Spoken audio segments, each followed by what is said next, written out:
HOA shut down my barbecue for military gatherings. I invited a senator to the next one. Have you ever had your freedom to celebrate with friends crushed by a petty rule you didn't even know existed? That's exactly what happened to Marcus Reed, a retired Marine Corps veteran living in a quiet suburban neighborhood in Arizona. It was a sunny Saturday afternoon, the kind perfect for a backyard barbecue, and Marcus had his grill fired up, classic rock playing softly, and a small group of fellow veterans gathered to swap stories and honor their service. The scent of sizzling burgers filled the air, and laughter echoed as they raised glasses to old comrades and new memories. But then, like a storm cloud over a clear sky, Karen Whitaker, the HOA board president, stormed into Marcus's backyard with a clipboard and a scowl, declaring his gathering in violation of community rules. Her accusation? The barbecue was an unsanctioned military gathering that posed a security risk to the neighborhood.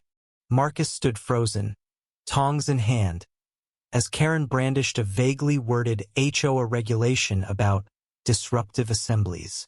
She claimed the presence of multiple veterans and patriotic displays. A single American flag Marcus had hung on his porch was causing concern among residents. The complaint, she said, came from an anonymous neighbor who felt unsettled by the group's camaraderie. Marcus tried to reason with her, explaining it was just a casual barbecue, not a militia rally, but Karen was unrelenting. She demanded the event shut down immediately or face a $500 fine. Humiliated in front of his guests, Marcus watched as his friends quietly packed up, their laughter replaced by stunned silence. As Karen waddled back to her golf cart, Marcus felt a fire ignite in his chest, not just anger, but a determination to fight back against this absurd overreach. The truth was, Marcus wasn't just any veteran.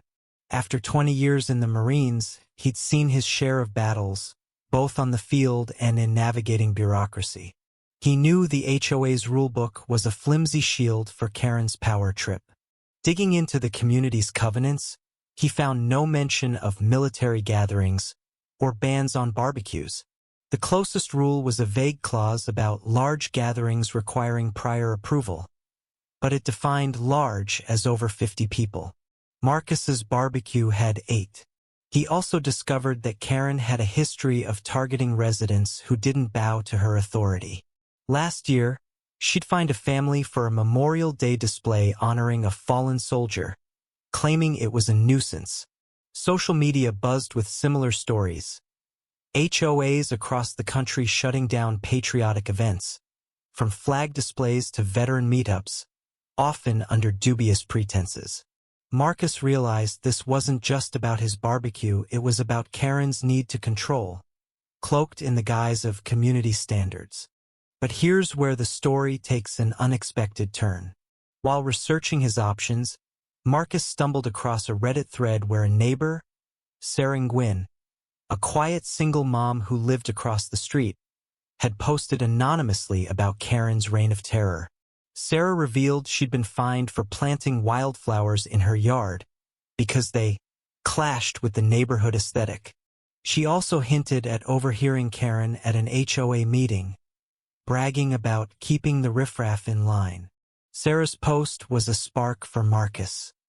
He reached out to her privately, and she admitted she'd been too scared to confront Karen directly, but was willing to help.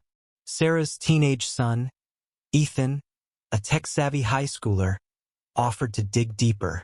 Ethan found an audio recording of an HOA executive session accidentally sent to a resident, where Karen dismissed veterans as troublemakers and complained about too many flags, making the neighborhood look tacky.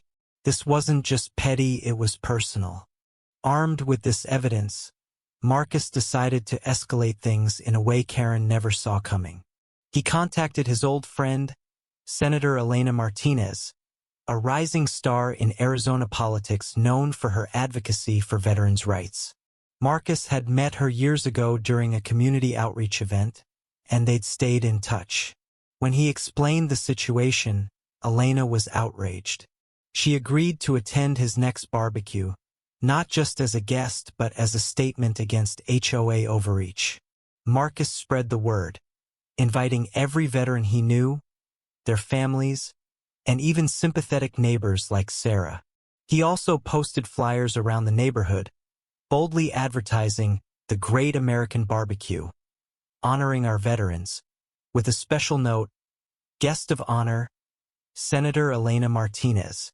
The day of the barbecue arrived, and Marcus's backyard transformed into a patriotic haven. American and Marine Corps flags waved proudly. Tables groaned under trays of ribs, corn on the cob, and apple pie. A local band volunteered to play, keeping the volume just below the HOA's noise limit. Over 100 people showed up, including veterans from all branches, local media, and curious neighbors. Senator Martinez arrived in a pickup truck, wearing jeans and a Veterans Day t-shirt, and gave a fiery speech about freedom, community, and the right to gather. The crowd roared as she called out, "Petty tyrants who hide behind rulebooks to silence pride in our nation." Cameras flashed, and the event went viral on social media, with hashtags like BBQ for freedom trending locally. Karen, predictably, arrived mid-event, her face redder than the barbecue sauce. She waved the same clipboard, shouting about violations, but this time, the crowd didn't scatter. Sarah stepped forward, holding up a printed copy of the HOA bylaws, calmly pointing out that the gathering was legal and approved by a petition signed by 60% of the neighborhood. Ethan, grinning, projected the leaked audio from the HOA meeting onto a screen, where Karen's voice sneered about tacky veterans. Gasps rippled through the crowd. A reporter from a local news station shoved a microphone in Karen's face, asking for comment. Stammering, she fled to her golf cart, chased by boos and a chant of "Freedom over fines." The fallout was swift and brutal. The viral video of Karen's meltdown sparked a flood of complaints to the HOA management company. Residents, emboldened by Marcus's stand, demanded transparency and accountability. At the next HOA meeting, Samuel Cavelli, a retired corrections officer and neighbor, presented evidence of Karen's questionable spending, including thousands in mileage reimbursements for trips that seemed suspiciously personal. The board, under pressure from the community and media scrutiny, voted Karen out as president. She resigned in disgrace, selling her home and moving away within months, much like a New Jersey HOA leader who fled after a similar community uprising. The new board, led by Sarah, rewrote the bylaws to protect residents' rights to gather and express themselves, ensuring no future Karen could wield unchecked power. Marcus's barbecue became an annual event, now called Veterans Victory Day, drawing hundreds from across Arizona. Senator Martinez returns each year, her presence a reminder that one voice, backed by community and truth, can topple even the most stubborn tyrant. Marcus, sipping a cold beer by his grill, smiles as he watches kids play and veterans share stories under the stars. His backyard is no longer just a plot of land, it's a symbol of resilience, unity, and the power of standing up. What do you think? Was Marcus right to turn his barbecue into a battleground for freedom, or should he have just complied with Karen's demands to keep the peace? Share your thoughts. I'd love to hear where you stand on this clash of community and control.